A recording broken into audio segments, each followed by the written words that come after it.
Question आपका, भारत में लोहा इस्पात उद्योग के स्थानीयकरण। स्थानीयकरण का मतलब है भारत में अगर आप लोहे की फैक्ट्री लगाना चाहते हो तो उसी के लिए आपको स्थान चाहिए।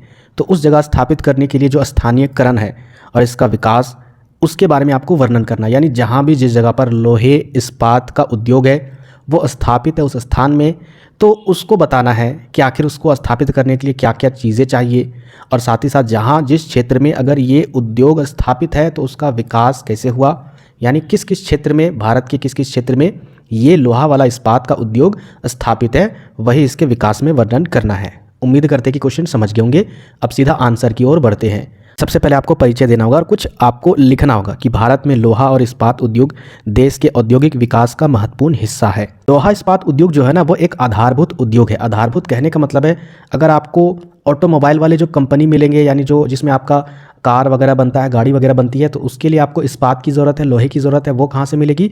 इन सभी उद्योग में मिलेगी। यानी ये एक आधारभूत बेसिक उद्योग है, तो इसके बिना विकास संभव नहीं है। यह उद्योग भारत की आर्थिक और सामाजिक प्रगति में अहम भूमिका निभाती है। इसका स्थानीयकरण और विकास विभिन्न कारकों पर निर्भर करती है। यानी हम इसको कहाँ पर स्थापित करेंगे, इसको किस तरीके से इसको स्थापित करना है, इसको लगाना है, वो सारा कुछ नीचे यहाँ पर जो कारक दिए उस पर निर्भर करता है, जिनमें कच्चे माल की उपलब्धता, ऊर्जा के स्रोत, परिवहन की सुविधाएं, श्रम शक्ति, बाजार और सरकार की नीतियाँ भी शामिल है। अभी हम लोग इसको स्पष्ट करेंगे और देखेंगे। सबसे पहले समझते कि स्थानीयकरण के क्या क्या कारक है, किस किस चीज़ों के आधार पर स्थानीयकरण कर सकते हैं एक आधारभूत उद्योग यानी लौह इस्पात उद्योग। सबसे पहला जो पॉइंट्स है स्थानीयकरण का, कच्चे माल की उपलब्धता। लोहा और इस्पात उद्योग के लिए प्रमुख कच्चा माल लौह अयस्क है। यानी लोहा और इस्पात उद्योग को स्थापित करने के लिए उसको कौन से कच्चे माल की आवश्यकता है?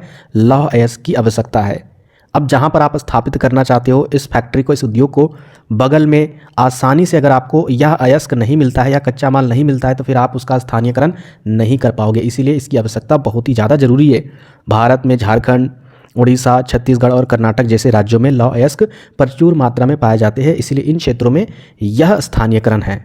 कोयला, जो इस्पात उत्पादन में ऊर्जा स्रोत के रूप में उपयोग होता है। साथ ही साथ जो कोयला है उससे क्या करते हैं, हम उसको जलाकर उससे ऊर्जा निर्माण करते हैं, जिससे फैक्ट्री की मशीनें चलती है। तो ये भी इंपॉर्टेंट चीज़ है। तो इससे क्या होता है, इस्पात उत्पादन में ऊर्जा स्रोत के रूप में उपयोग किया जाता है। झारखंड और पश्चिम बंगाल में प्रचुर मात्रा में इसकी उपलब्धता है। तो ये हो गया आपका कच्चा माल। आगे देखते हैं नेक्स्ट, आपका दूसरा जो कारक है स्थानीयकरण का, वह है ऊर्जा के स्रोत। अच्छा, आप कोयला को इसमें भी लिख सकते हो ऊर्जा के स्रोत में, यहाँ पर भी आप लिख सकते हो, दिक्कत नहीं है।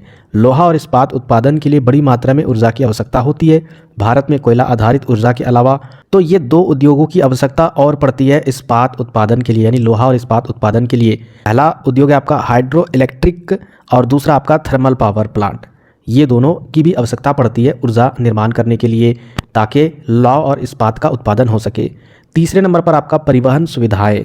अब सारा कुछ उत्पादन कर लिए हो या फिर अगर आपको कच्चे माल की आवश्यकता है तो फिर आपके लिए परिवहन की सुविधा भी होनी चाहिए, जैसे कि भारी और बड़े पैमाने पर कच्चे माल और तैयार उत्पादकों को स्थानांतरित करने के लिए सड़कों, रेल और बंदरगाहों की अच्छी सुविधा बहुत ही ज़रूरी है। भारत में जमशेदपुर, भिलाई, राउरकेला जैसे औद्योगिक केंद्र इन सुविधाओं से जुड़ी हुई है, जिस कारण से यहाँ पर लौह इस्पात उद्योग स्थापित है या फिर स्थानीयकरण है। आगे देखिए नेक्स्ट, आपका श्रम शक्ति और कौशल। श्रम शक्ति का मतलब लेबर, मजदूर, ये सारी चीज़ों की आवश्यकता होगी।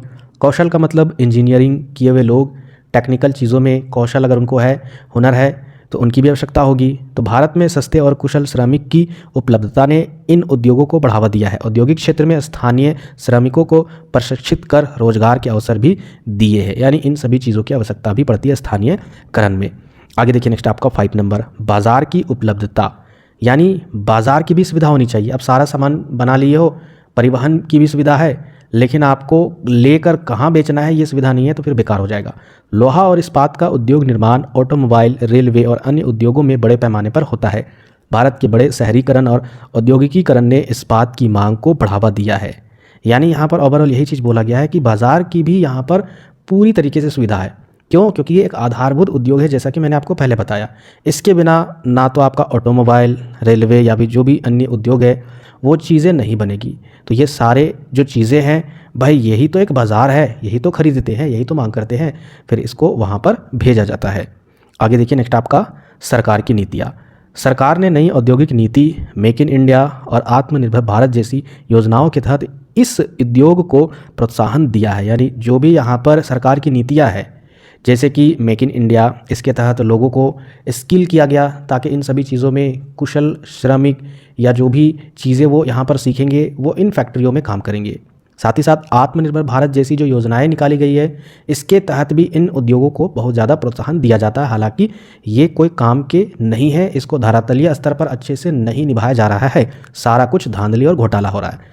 टैक्स में छूट, हाँ, इन लोगों को तो भाई टैक्स में छूट दी जाएगी, मिडिल क्लास फैमिली को टैक्स में छूट नहीं मिलती। हालांकि फैक्ट्री उद्योग वाले जो कंपनी वाले जो मालिक हैं उनको बिल्कुल छूट दी गई है। इंफ्रास्ट्रक्चर का विकास और विदेशी निवेश को प्रोत्साहन दिया गया है। तो इन सरकारी नीतियों के आधार पर भी स्थानीयकरण बहुत ही अच्छा होता है किसी भी उद्योग को स्थापित करने के लिए। अब यहाँ पर समझते हैं विकास के प्रमुख केंद्र क्या है, यानी इनका विकास कहाँ कहाँ पर हुआ है, किन राज्यों में, किन जगहों पर। तो देखिए, लौह इस्पात उद्योग झारखंड जो जमशेदपुर है वहाँ पर इसका विकास हुआ है भाई, बहुत ही अच्छे तरीके से। भारत का पहला और सबसे बड़ा इस्पात कारखाना Tata iron and steel company TISCO यहाँ स्थित है। यह क्षेत्र लौह अयस्क, कोयला और पानी की उपलब्धता के कारण विकसित हुई है। इसके बाद नीचे आप अपने से ऐड कर सकते हो, इस उद्योग के कारण रोजगार मिले हैं, इस क्षेत्र में आर्थिक विकास हुआ है, वगैरह वगैरह चीज़ें आप अपने से ऐड कीजिएगा। आपको खुद से भी लिखने का टेक्निक आना चाहिए। समझ में आया ना। आगे देखिए, नेक्स्ट आपका दूसरे पॉइंट पर भिलाई जो छत्तीसगढ़ में है। भिलाई इस्पात संयंत्र भारत और रूस के सहयोग से स्थापित किया गया था। यह संयंत्र रेलवे पटरियाँ और अन्य उत्पादन बनाता है। तो इससे भी आर्थिक विकास हुआ, लोगों को रोज़गार मिला, वगैरह वगैरह चीज़ें आप यहाँ पर भी ऐड कर दीजिएगा। फिर देखिए तीसरे नंबर पर राउरकेला यानी उड़ीसा का यह क्षेत्र। तो इसमें राउरकेला इस्पात संयंत्र जर्मन तकनीक के सहयोग से स्थापित किया गया है। यह विशेष प्रकार के इस्पात उद्योगों के लिए प्रसिद्ध है। इसके बाद देखिए आगे फोर्थ नंबर पर दुर्गापुर पश्चिम बंगाल। यह संयंत्र ब्रिटिश तकनीकी सहायता से स्थापित किया गया था। यहाँ भारी निर्माण के लिए उपयोगी इस्पात उत्पादन बनाए जाते हैं। सभी में आपको अपने से ऐड करना है, 2-4 लाइन आपको एक्स्ट्रा अपने से उसमें ऐड करके लंबा करना है। 5 नंबर विजयनगर कर्नाटक। यहाँ JSW स्टील संयंत्र स्थित है जो अत्याधुनिक यानी आधुनिक तकनीक का उपयोग किया जाता है और इससे आर्थिक व्यवस्था में टेक्नोलॉजी में बहुत ही ज़्यादा विकास हुआ है, लोगों को रोज़गार मिली है। अब यहाँ पर समझते हैं कि आखिर इन सभी चीज़ों को यानी लौह इस्पात उद्योग को स्थापित करने के लिए, इस चीज़ों को कहीं भी अगर आपको स्थापित करना है उद्योगों को, तो इसके लिए आपको चुनौतियों को सामना करना पड़ेगा और इसका समाधान क्या क्या है वो देखिए। सबसे पहला है उच्च उत्पादन लागत, यानी उत्पादन करने की जो लागत है, जो खर्च है वो बहुत ही ज़्यादा है। पर्यावरणीय समस्याएं भी है, क्योंकि इसमें बहुत ही ज़्यादा प्रदूषण उत्पन्न होता है, जल प्रदूषण भी होता है, विषैले होते हैं जल, वायुमंडल में भी प्रदूषण होता है, मिट्टी भी प्रदूषण होती है, और साथ ही साथ पेड़ की कटाई भी बहुत ज़्यादा मात्रा में होती है, और वैश्विक प्रतिस्पर्धा यानी वैश्विक स्तर पर भी कहीं ना कहीं समस्याएं उत्पन्न होती है। इसके अलावा श्रम असंतोष, जो लेबर है, जो मजदूर है, अगर आप उन्हें अच्छी सैलरी नहीं दोगे उनके काम के अनुसार तो वो असंतोष करेंगे और कच्चे माल की कीमतों में उतार चढ़ाव कभी घटता है कभी बढ़ता है उसकी कीमत में। इसके अलावा देखिए अब यहाँ पर समाधान क्या है, नवीनतम तकनीक का उपयोग, जो भी नए नए तकनीक है, टेक्निकल चीज़ें हैं, आप इस उद्योग में इस्तेमाल कर सकते हो। साथ ही साथ हरित ऊर्जा का अपनाना और घरेलू बाजार का विस्तार और सरकार और निजी क्षेत्र के बीच बेहतर तालमेल। तो ये समाधान है जो आप शॉर्ट तरीके से लिख सकते हो। निष्कर्ष के तौर पर आप क्या लिखिएगा कि भारत का लोहा और इस्पात उद्योग देश के आर्थिक विकास का एक स्तंभ है। यह उद्योग न केवल बड़े पैमाने पर रोजगार प्रदान करता है बल्कि औद्योगिक बुनियादी ढांचे के निर्माण में भी योगदान देता है। यदि इस उद्योग को सही दिशा में विकसित किया जाए तो यह भारत को एक प्रमुख वैश्विक इस्पात उत्पादन बना सकता है। देखिए मैं आपको थोड़ा सा अपने से मैं आपको बता रहा हूँ, झारखंड अगर देखा जाए इतना यहाँ पर कच्चा माल है, हर क्षेत्र में देखा जाए तो कोयला ज़रूर होगा या फिर इसके अलावे बहुत सारी चीज़ें यहाँ पर मौजूद है, फिर भी झारखंड इतना गरीब क्यों है? क्योंकि यहाँ की कंपनियाँ जो है ना वो झारखंड से निकाल कर माइनिंग करके कहीं दूसरी जगह इस कच्चे माल को बेच रहे हैं, जबकि झारखंड के कच्चे माल को इसी जगह फैक्ट्री लगाना चाहिए, नए नए फैक्ट्रियों का स्थापन होना चाहिए झारखंड में ही, टेक्नोलॉजी वाले फैक्ट्री या फिर जो भी नए नए चीज़ों का निर्माण होता है कच्चे माल से, ताकि यहाँ के लोग इस फैक्ट्री में, इस कंपनी में, इस उद्योग में उनको रोज़गार मिल सके, ताकि वो यहाँ की अर्थव्यवस्था को अच्छे तरीके से बढ़ावा दे सके। लेकिन क्या होता है, यहाँ का जो कच्चा माल है वो कहीं ना कहीं दूसरे राज्यों में जाता है, इस कारण से झारखंड गरीब है। आने वाले टाइम में भी यही हाल होगा जो यहाँ की झारखंड सरकार हमेशा, चाहे कोई भी सरकार हो, करते आ रही है। आगे हम लोग देखेंगे नेक्स्ट क्वेश्चन आपका, यहाँ पर 2 क्वेश्चन मैंने यहाँ पर इन्वॉल्व किया है। भारत के औद्योगिक प्रदेशों का वर्णन करें। देखिए ये क्वेश्चन या फिर वो क्वेश्चन, दोनों में से एक क्वेश्चन आएगा, तो समझना बहुत ही ज़रूरी है। यानी भारत में जो औद्योगिक प्रदेश है, जहाँ जहाँ पर औद्योगिक क्षेत्र है, स्थापित हुई है, उसके विशेषता के बारे में, उसकी क्वालिटी के बारे में थोड़ा बहुत जानकारी देनी है। ठीक है, तो सबसे पहले हम लोग परिचय देंगे इसका। भारत में औद्योगिक प्रदेशों का गठन प्राकृतिक संसाधनों, कच्चे माल, श्रम, परिवहन सुविधाओं और बाजार की उपलब्धता के आधार पर हुआ है। ये क्षेत्र भारत की अर्थव्यवस्था को बेहतर बनाने में महत्वपूर्ण भूमिका निभाते हैं। निम्नलिखित बिंदुओं के द्वारा भारत के प्रमुख औद्योगिक प्रदेशों का वर्णन किया जा सकता है। तो पहला यहाँ पर देखिए औद्योगिक क्षेत्र कौन सा है या फिर प्रदेश, मुंबई पुणे औद्योगिक क्षेत्र। मुंबई पुणे औद्योगिक क्षेत्र भारत का एक सबसे बड़ा और पुराना औद्योगिक केंद्र है। यहाँ कपड़ा, रसायन, ऑटोमोबाइल और पेट्रोकेमिकल उद्योग प्रमुख है, यानी ये सारे उद्योग स्थापित है। मुंबई में बंदरगाह और पुणे की तकनीकी विशेषता इस क्षेत्र की औद्योगिक शक्ति को बढ़ाती है या फिर बढ़ावा देती है। यानी मुंबई में जो बंदरगाह है और पुणे में जो टेक्निकल विशेषज्ञता है, इसके कारण क्या होता है, यहाँ की जो औद्योगिक शक्ति है ना, इसको बढ़ावा मिलता है। साथ ही साथ यहाँ पर देखिए झारखंड का जो टाटा कंपनी है, रिलायंस और महिंद्रा, ये कंपनियाँ यहाँ पर क्या है, स्थापित है। और इस क्षेत्र में परिवहन सुविधा भी है, कुशल श्रम भी मिल जाती है। साथ ही साथ वित्तीय संस्थान इसे विशेष बनाते हैं, यानी यहाँ पर जो भी पूंजी व्यवस्था से रिलेटेड चीज़ें हैं वो भी यहाँ पर उपलब्ध हो जाती है। मुंबई को भारत की आर्थिक राजधानी भी कहा जाता है। पुणे में आईटी और ऑटोमोबाइल उद्योग का तेजी से विकास हुआ है। इस क्षेत्र का निर्यात भारत की जीडीपी में महत्वपूर्ण योगदान देता है, यानी इस क्षेत्र में जो भी चीज़ें निर्माण होती है उसको अगर दूसरी जगह भेजा जाता है, निर्यात किया जाता है, तो इससे भारत का जो जीडीपी है, अर्थव्यवस्था है, उसमें बहुत ही ज़्यादा विकास हुआ है, योगदान देता है या जीडीपी में। तो ये हो गया मुंबई पुणे क्षेत्र का उद्योग क्षेत्र। आगे देखिए नेक्स्ट आपका क्षेत्र कोलकाता हुगली औद्योगिक क्षेत्र। यहाँ पर देखिए गंगा नदी के किनारे स्थित यह क्षेत्र भारत का जूट और इस्पात उद्योग केंद्र है।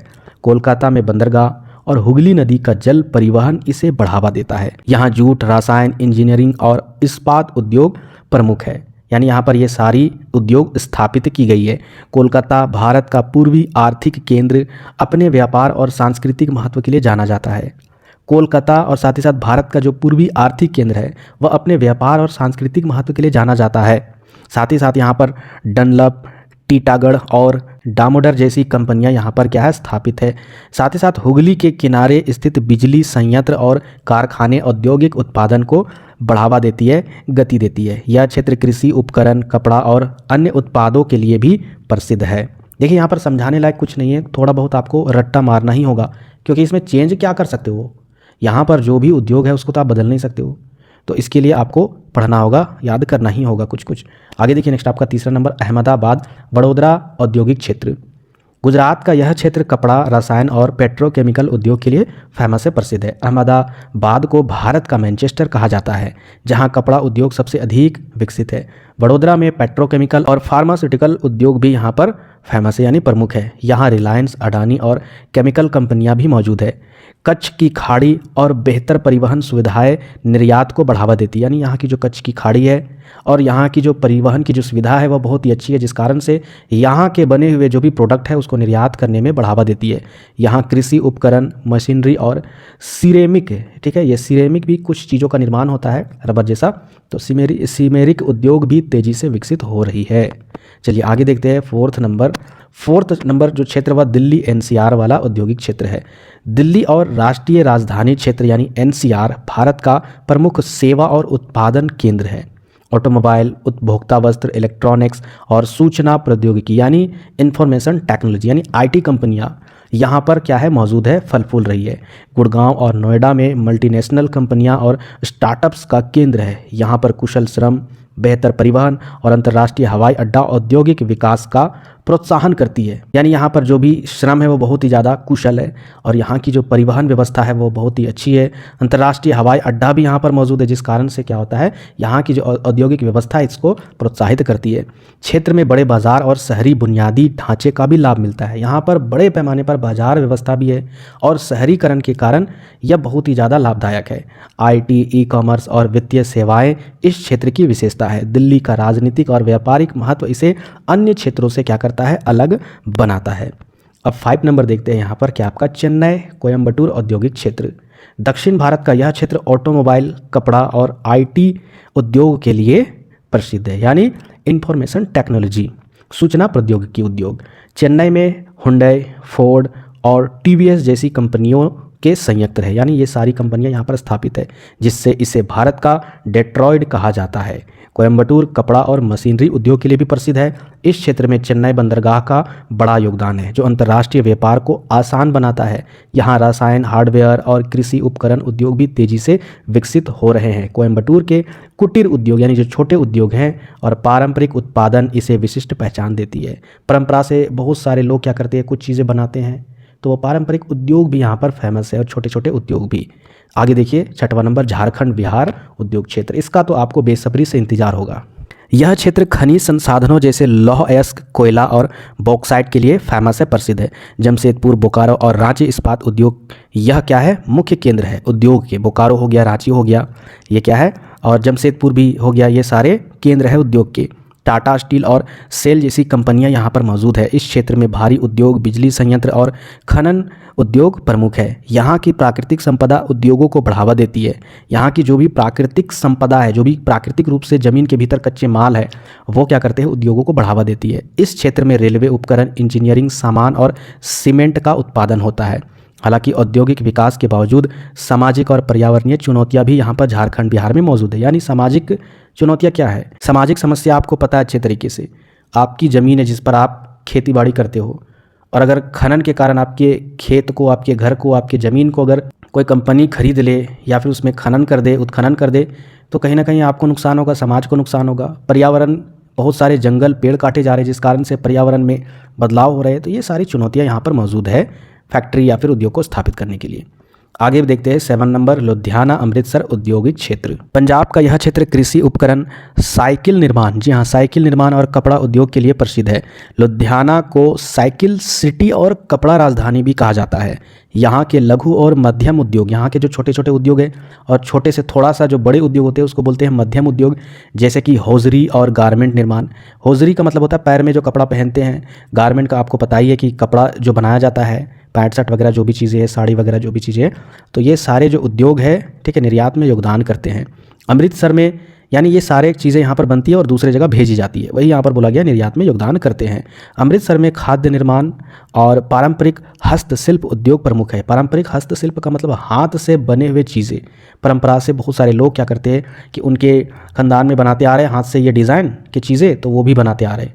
तो पारंपरिक जो भी हस्तशिल्प है उसके भी उद्योग यहाँ पर बहुत ही ज़्यादा फेमस है। यहाँ कृषि आधारित उद्योग जैसे मिल्क प्रोसेसिंग और शुगर मिल भी यहाँ पर विकसित है। इस क्षेत्र में कुशल श्रम और कृषि क्षेत्र के कारण औद्योगिक विकास को प्रोत्साहित मिली है या फिर प्रोत्साहन करती है। तो कम से कम यहाँ पर अगर आप 7 याद कर लेते हो तो काम बन जाएगा। इसके अलावा 8वां नंबर आप अपने से देख लीजिएगा, पढ़ लीजिएगा, ठीक है, ये भी इंपॉर्टेंट है। अगर आप एक्स्ट्रा लिखना चाहते हो इसे भी याद कर लीजिएगा, ज़्यादा टफ नहीं है। इसके अलावा यहाँ पर देखिए ये 9 नंबर होगा, 8 के बाद 9। इसके बाद हम लोग निष्कर्ष की ओर बढ़ते हैं। निष्कर्ष में क्या आपको लिखना है कि भारत के औद्योगिक प्रदेशों ने देश की आर्थिक प्रगति को अहम योगदान दिया है। ये क्षेत्र न केवल रोजगार सृजन में मदद करता है बल्कि निर्यात और घरेलू बाजार की आवश्यकताओं को भी पूरा करता है। भाई आपको घर में चीज़ों की आवश्यकता पड़ती है तो वो चीज़ें कहाँ से आती है, इन सभी औद्योगिक क्षेत्र से ही बनकर आती है। तो सारी चीज़ों में कहीं ना कहीं ये हमें हेल्प करती है। बेहतर बुनियादी ढांचा और योजनाबद्ध विकास से इन क्षेत्रों का भविष्य और भी उज्जवल है।